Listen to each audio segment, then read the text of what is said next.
वर्ष में मंगल का प्रदोष निकाल कर रख लो कि मंगल का प्रदोष इस दिन पड़ रहा है। मंगल की त्रयोदशी तिथि पड़ रही है, प्रदोष व्रत मंगलवार का पड़ रहा है।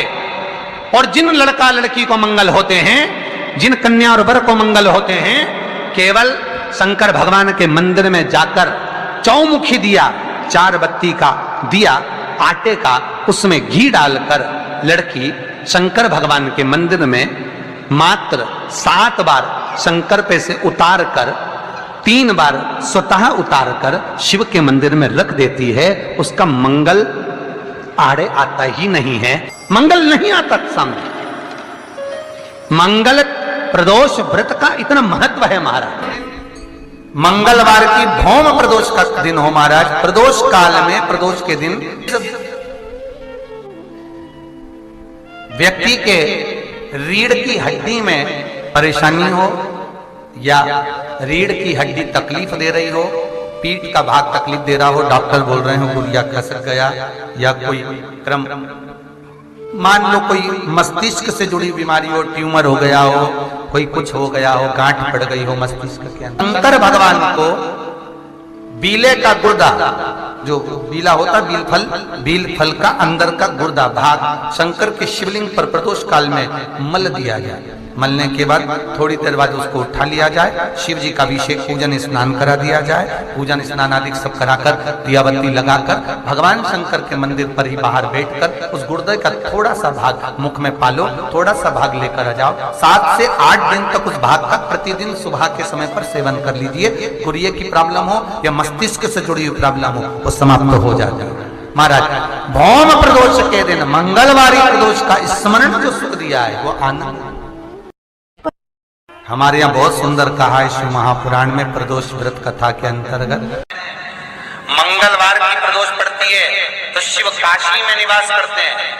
मंगलवार को अगर शिव जी के मंदिर में, शंकर के मंदिर में जाकर 1 लोटा पानी चढ़ाया जाता है तो हमारे कार्य में उन्नति होती है। कल प्रदोष पड़ेगा, मंगल का प्रदोष, मंगलवार की प्रदोष पड़ती है तो शिव काशी में निवास करते हैं। हमारे यहाँ कहते हैं मंगलवार की प्रदोष रोग से मुक्ति देते हैं। प्रदोष व्रत मंगलवार का पड़ रहा है। प्रदोष के व्रतों में वर्णन किया गया है कि भौम का प्रदोष, मंगल का प्रदोष, जो प्रदोष पढ़ते हैं, भगवान शंकर ने कहा सुनो पार्वती, जिस बेटा और बेटियों का मंगल विवाह नहीं होगा, शादी नहीं होगी, अगर अशोक सुंदरी का स्मरण कर कर, एक बेलपत्र में लाल चंदन लगाकर, एक मूंग के दाने के साथ अगर सुख सुंदरी के स्थान पर समर्पित कर देंगे तो उनके मंगल विवाह 3 महीने के अंदर हो जाएंगे।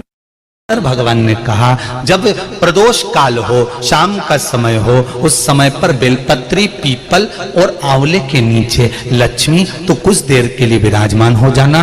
जो तेरे इन वृक्षों के नीचे शाम को दीप लगाने आए उसके घर तो पीछे पीछे चली जाना, बस इतनी कृपा कर देना।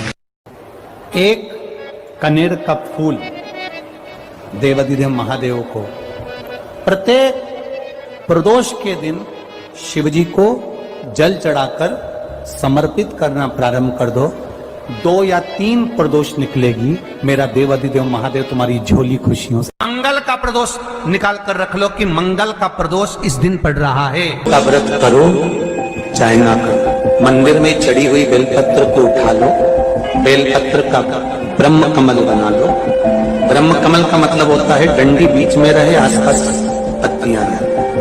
7 पत्ती का ब्रह्म कमल बनाकर प्रदोष का व्रत करें ना करें, जरूरी नहीं है कि वृक्ष से ही पत्ती लेकर आओगे तो ही शंकर जी को चढ़ाओगे। शिव जी पे से चढ़ी हुई उठाकर धोकर ब्रह्म कमल बनाकर बाबा से विनय कर कर, हे प्रभु आज मैं इस काम के लिए जा रहा हूं, बाबा मेरा यह कार्य है, बोल कर शिवलिंग पर समर्पित कर।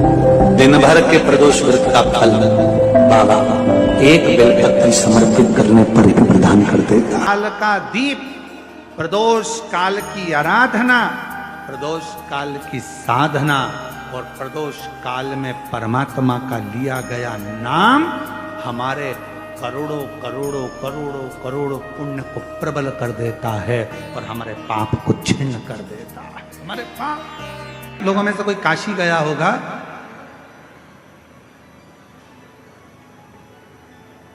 तो काशी में एक जगेश्वर महादेव है। जगेश्वर महादेव काशी में विराजमान है। कभी आप लोगों में से कोई गया होगा, स्मरण रखिए, काशी अगर कोई गया। एक होता है शमी का पौधा, एक होता है मंदार का पौधा।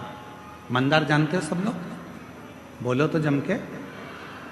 सफेद आंकड़ा भी उसको बोलते हैं, मंदार भी उसको बोलते हैं। मंदार का पौधा, और एक होता है शमी का। कहते हैं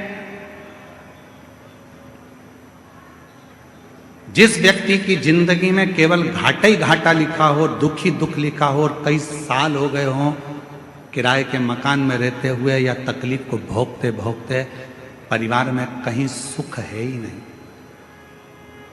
दो पौधे को याद रखना। और दोनों पौधे की कथा हमने पूर्व में सुना चुके हैं, मंदार और शमी। दोनों की कथा सुनाइए कि ये मुनि थे, कौन से ऋषि के बेटे थे ये मंदार और शमी, किसके पुत्र थे, सब कथा सुने। आप यूट्यूब पर कथा पूरी मिल जाएगी, आप उसको सुनो। जिसकी जिंदगी में दुख ही दुख लिखा, कष्ट ही कष्ट लिखा, परेशानी ही परेशानी लिखी। तो मंदार और शमी ये दो पौधे ऐसे हैं जो जीवन में सुख प्रदान करते हैं। एक नियम बना लो, 12 महीने शिवरात्रि आती है, हर महीने शिवरात्रि पड़ती है, महीने में 2 बार प्रदोष पड़ती है। या तो प्रदोष का नियम बनाओ या शिवरात्रि का नियम बनाओ। एक काम करना चालू करो, थोड़ी सी मिट्टी शमी के पेड़ के नीचे की और थोड़ी सी मिट्टी मंदार के पौधे के नीचे की, दोनों को लाओ, अच्छा मिलाकर उसका एक शिवलिंग का निर्माण करो और उस शिवलिंग का पूजन प्रदोष काल में शाम के समय शिवलिंग के सामने 2 घी के दिए जलाकर, जैसी घर में पूजन करते हो वैसी की वैसी पूजन करो, आरती करो, थोड़ा सा भोग लगाकर निवेदन कर कर उस शिवलिंग का बाद में विसर्जन करो। 5 या 7 प्रदोष कर लो या 5 या 7 शिवरात्रि कर लो। आपको किसी के आगे हाथ नहीं फैलाना पड़ेगा। मेरा देव अधिदेव महादेव स्वयं भंडार भरना प्रारंभ कर दे, स्वयं शिव भंडार भरेगा। मंदार और शमी के वृक्ष के नीचे का वो फल होता है जो सुख देगा, जो सुख देगा।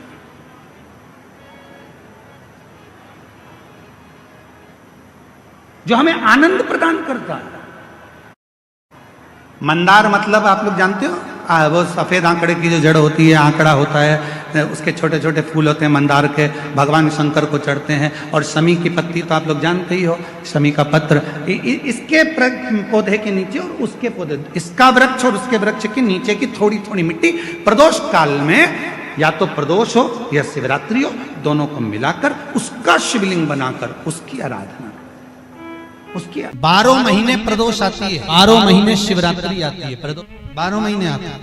अगर व्यापार ना चले, दुख तकलीफ ज्यादा हो, कष्ट ज्यादा हो, बहुत टेंशन जिंदगी में चल रहा हो, कहीं मत जाना।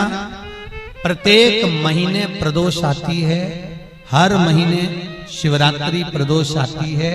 1 लोटा पानी, 5 बेलपत्र, 5 बेलपत्र, एक शमी पत्र, एक शमी पत्र, 5 बेलपत्र तांबे के लोटे में जल में डाल लीजिए। 7 दाने अक्षत के, आखे अक्षत के डाल लीजिए। और प्रदोष काल में, प्रदोष काल जो शाम का समय होता है, प्रदोष काल में भगवान शंकर के मंदिर जाकर पांव में चप्पल पहनकर ना जाइए, घर में घी का दिया लगाकर कलश लेकर शिव के मंदिर में चले जाइए। शिव मंदिर में दिया नहीं लगाना है आपको, केवल घर में दिया लगाकर जाना है। और शंकर जी के मंदिर में वो ऐसा कैसा ही पानी पूरा उंडेल कर डालकर शिवलिंग पर आ जाइए। झोली पसार कर प्रणाम करिए। शंकर की देहली पर 2 मिनट बैठकर ओम नमः शिवाय का स्मरण कर। ओम नमः शिवाय भी आपको बोलना बताया था कि सौभाग्यवती नारी स्त्री नमः शिवाय ओम बोले और पुरुष ओम नमः शिवाय। स्कंद पुराण कहती है, शिव महापुराण कहती है, अगर आपने 2 या 3 या 4 प्रदोष ही कर लिए तो मेरा महंकाल बाबा आपकी जिक्र नहीं करना, बीच में नहीं छोड़ना बाबा। आप सबको मालूम है महीने में 2 प्रदोष आते हैं। कभी किसी से पूछो कि भगवान शंकर का यह अविरल त्योहार प्रदोष का व्रत क्यों आता है, क्यों भगवान शंकर की आराधना प्रदोष के दिन करी जाती है, क्यों कभी सोमवार होम प्रदोष आ जाती है, कभी गुरुवार का प्रदोष आ जाता है, कभी शुक्रवार का प्रदोष आ जाता है, कभी कोई प्रदोष आ जाता है। ये प्रदोष का व्रत क्यों आता है? उसका एक कारण है, भगवान शंकर प्रदोष का व्रत धारण कर कर फिर अगला जो दिन होता है उस दिन मेरे शंकर भगवान अपने सारे गणों के साथ नंदी, भृंगी, श्रृंगी, नर, गंधर्व, अप्सरा, किन्नर, देवता, पशु, पक्षी जितने भी होते हैं मेरे शिव सबके साथ बैठकर अपना महाप्रसाद ग्रहण करते हैं। जिस प्रदोष व्रत का हम वर्णन करते हैं, जिस प्रदोष के दिन का आपको बधाई कल हमने दी थी कि प्रदोष की आपको बधाई हो, प्रदोष शाम का जो समय होता है, प्रदोष काल जो होता है उसका वर्णन जब हम करते हैं, ये प्रदोष की पूजन का विधान किसने बनाया, ये प्रदोष की पूजन का नियम किसने बनाया, ये प्रदोष की संध्या काल का, प्रदोष के समय का पूजन का विधान कौन बनाया, ये प्रदोष के समय पर एक बेलपत्र चढ़ाने का विधान किसने बनाया, प्रदोष के समय पर एक समीपत्र चढ़ने का विधान किसने बनाया, प्रदोष के समय पर अगर मान लो कोई भिखारी से भिखारी व्यक्ति भी है जो ठेला चला रहा है, उसके पास में खाने के लिए कुछ नहीं है, फटे कपड़े पहन रहा है, उसकी जिंदगी में कुछ भी नहीं बचा और कर्जे में लदालूम हो गया, एक चावल का दाना अगर वो प्रदोष के दिन, प्रदोष काल में शाम के समय पर शंकर के शिवलिंग पर चढ़ा देता है तो 3 या 4 प्रदोष में उसका कर्जा चुकना प्रारंभ हो जाता है। प्रदोष का विधान इतना ये प्रदोष का वर्णन करा किसने, इतना प्रदोष की महत्वता बताई किसने, कौन करे इतना वर्णन? अगर प्रदोष की महत्वता बताने वाला कोई है, इसीलिए मेरे शंकर भगवान माता सती को लेकर कुंभज ऋषि के यहाँ, अगस्त ऋषि के यहाँ कथा सुनने के लिए गए थे, क्योंकि उनके बराबर कोई शंकर के महत्व को बता नहीं सकता और प्रदोष के महत्व को नहीं बता सकता। सती मैया को प्रदोष का महत्व बताने के लिए शंकर सती जी को लेकर कुंभज बाबा के यहाँ गए थे, अगस्त ऋषि के, प्रदोष के महत्व को तो जानो सती तुम प्रदोष के महत्व को तो सती जानो, तुम प्रदोष के महत्व को तो सती पहचानो कि प्रदोष का महत्व क्या होता है। जब जिंदगी में थोड़ी सी भी तकलीफ हो, थोड़ा सा भी कष्ट हो, थोड़ी सी भी अगर दुख हो तो शिव जी को जल चढ़ाओ, बेलपत्र चढ़ाओ और कोई मन में अगर दुख है तो नंदी के पास 2 क्षण बैठकर अपने मन की बात नंदी से जरूर कहो। क्यों? शंकर भगवान से सीधे आप अपने मन की बात नहीं कह सकते, तो नंदी के कान में जब आप कुछ कह देते हो तो नंदी के कान की बात भगवान शंकर के हृदय तक पहुंच जाती है और शिव जी उसको स्वीकार। एक बेलपत्र, एक शमीपत्र तुम्हारी उलझन को समाप्त कर दे। मेरी जीजियों, प्रदोष का इंतजार भी मत करा करो कि प्रदोष का दिन आएगा या प्रदोष का दिन आएगा तो हम गला पकड़ रहा है बाबा, प्रदोष का दिन आएगा तो हम भगवान शंकर को प्रदोष के समय में, शाम के समय पर हम बेलपत्र, शमीपत्र, चावल समर्पित करेंगे।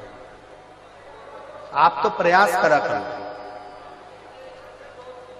कभी अगर मौका मिल जाए तो प्रदोष काल में, प्रदोष के समय पर एकांतेश्वर शिवलिंग मिल जाए, कहीं एकांत में कोई शंकर भगवान का शिवलिंग मिल जाए, एक बेलपत्र लो, उसके ऊपर एक शमीपत्र रख लो, एक चावल का दाना रख लो, अपने मन की बात बाबा से कहकर श्री शिवाय नमस्तुभ्यं बोलकर शंकर भगवान की अशोक सुंदरी वाली जगह पर स्पर्श कराकर वही शमीपत्र, वही अक्षत का दाना, वही बेलपत्र शंकर भगवान के शिवलिंग पर उसको समर्पित कर दो। समर्पित करते समय ये जो डंडी का मुख है, ये जहां जलाधारी होती है, पानी बहता है, उस ओर डंडी का मुख होना चाहिए। जिधर पानी बह रहा है उधर से करो।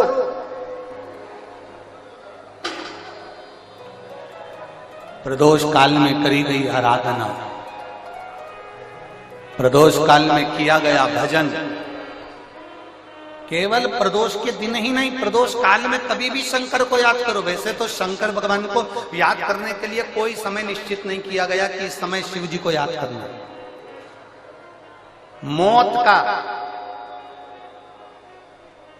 मौत का और महाकाल का आने का समय कभी निश्चित नहीं होता। क्यों कहा जाता है कि बेलपत्री के वृक्ष के नीचे अगर दिया लगाने का बोला है तो बेलपत्री का वृक्ष बड़ा होना चाहिए। छोटा सा बेलपत्री का वृक्ष और उसके नीचे तुम दिया लगा रहे हो तो उसकी छांव तुम्हारे ऊपर नहीं आएगी क्या? नहीं। तो बेलपत्री का वृक्ष बड़ा होना चाहिए, जिसके नीचे आप बैठ कर दिया लगाओ तो उसकी छत्र छाया रहना चाहिए।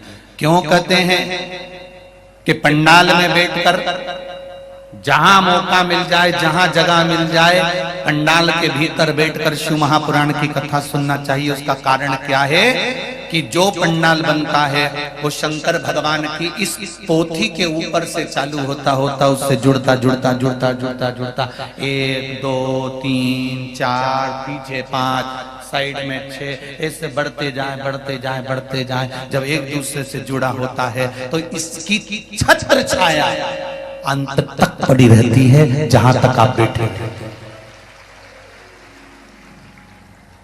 वो तो भीड़ बढ़ जाती है तो लोगों को, अब जैसे आज भी अपार भीड़ होने के कारण लोग भयंकर खड़े हुए हैं, उधर भी इधर भी और पीछे भी।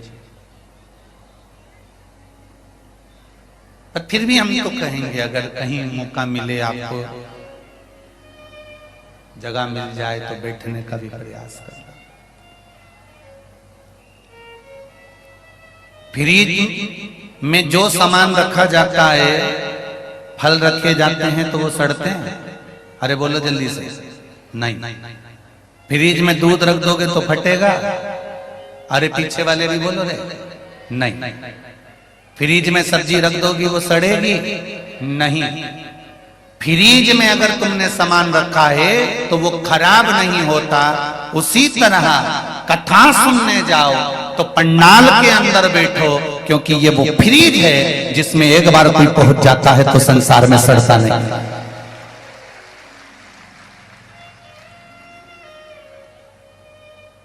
संसार में सड़ने से बचना है। काम, लोभ, आसक्ति, वासना, तृष्णा, मोह, ये सब मनुष्य को सड़ाने वाला है। एक बेलपत्री का वृक्ष आप खड़े होना आपके घुटने तक होगा। एक बेलपत्री का वृक्ष आपके कंधे तक होगा। एक बेलपत्री का वृक्ष आपके सिर से ऊंचा होगा। गौरी,